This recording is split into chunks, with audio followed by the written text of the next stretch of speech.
नर्मदे बऱ्याच जणांनी विचारलं होतं जेवण कसं मिळतं, तर आज मी व्हिडिओ काढण्यासाठी परवानगी घेऊन व्हिडिओ काढतोय। बडवानीमध्ये असं जेवण मिळालेलं आहे। प्रत्येक ठिकाणी खूप छान भाव असतो या लोकांचा जेवण देण्यापाठीमागे। नर्मदे बऱ्याच जणांनी मला प्रश्न विचारला होता की आपल्याला जेवण कसं मिळतं, तर अशा पद्धतीने आश्रमामध्ये रोजच्या रोज पंक्ती दिल्या जातात आणि जेवण दिलं जातं। खूप हे लोक दानपुण्य करणारे लोक आहेत नर्मदा किनाऱ्यावरची। संपूर्ण प्रत्येक आश्रमामध्ये रोजचे जवळजवळ 100 लोक असतात जेवायला। 8-9 महिने हे जेवण देत असतात। खूप छान जेवण।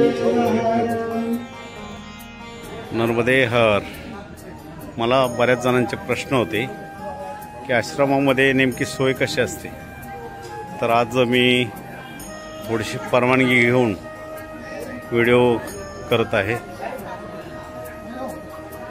नर्मदे नर्मदे नर्मदे नर्मदे अशी व्यवस्था असते। साधारणपणे प्रत्येकाला एक गादी दिली जाते, जेवायला दिलं जातं आणि खूप व्यवस्था, फॅन, सगळी व्यवस्था केलेली असते। पूर्ण अशी मस्त व्यवस्था केलेली असते। परिक्रमावासियांचं खूप ध्यान ठेवलं जातं।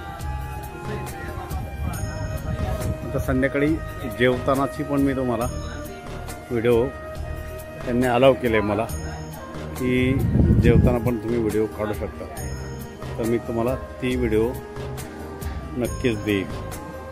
आणि हे सगळे जे व्यवस्थापक मंडळी आहेत ते इथं बसलेले खुर्च्या लावून परिक्रमावासी आले की त्यांना त्यांची नोंद घेतात आहे, जेणेकरून किती आपले परिक्रमावासी आलेले आहेत त्यांना किती जेवण करायला पाहिजे त्याचं नियोजन करणारी ही मंडळी आहेत सगळी।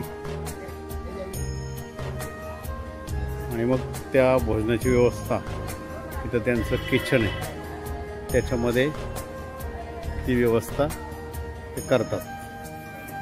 तर महिला मंडळी काही जेवण बनवण्याची सुरुवात करत आहेत। अशा थाळी ठेवलेल्या असतात, जेवण इथून घेऊन प्रत्येक माणूस जेवायला जाऊ शकतो। आणि खूप मोठी व्यवस्था या आश्रमात आहे, कारण मोठं शहर आहे, जिल्ह्याचं शहर असल्यामुळं अगदी खूप मोठ्या प्रमाणात इथं व्यवस्था करण्यात आलेली आहे। अजून परिक्रमावासी यायचे काही आलेले आहेत। नर्मदे कुठले गाव कोणतं? येवला तालुका। टोपीवरून ओळखलं मी पुण्याचा आहे मी घेतले। नर्मदे आता आमचा बडवानीमधला मुक्काम जिथं आहे तिथं आम्ही आलेलो आहोत। हे आहे सिद्धेश्वर मंदिर बडवानी आणि इथं मुक्काम आहे। आज जायला इकडून रस्ता आहे, डायरेक्ट मंदिरातून रस्ता नाही, तर परिक्रमावासियांसाठी राजघाट रोड बडवानी म्हणजे हा जो आहे रस्ता तो राजघाट, उत्तर तटावर जो राजघाट आहे तिकडं जातो। आणि आता आम्ही बजरंगबलीच्या मंदिरामध्ये आलेलो आहोत। नर्मदे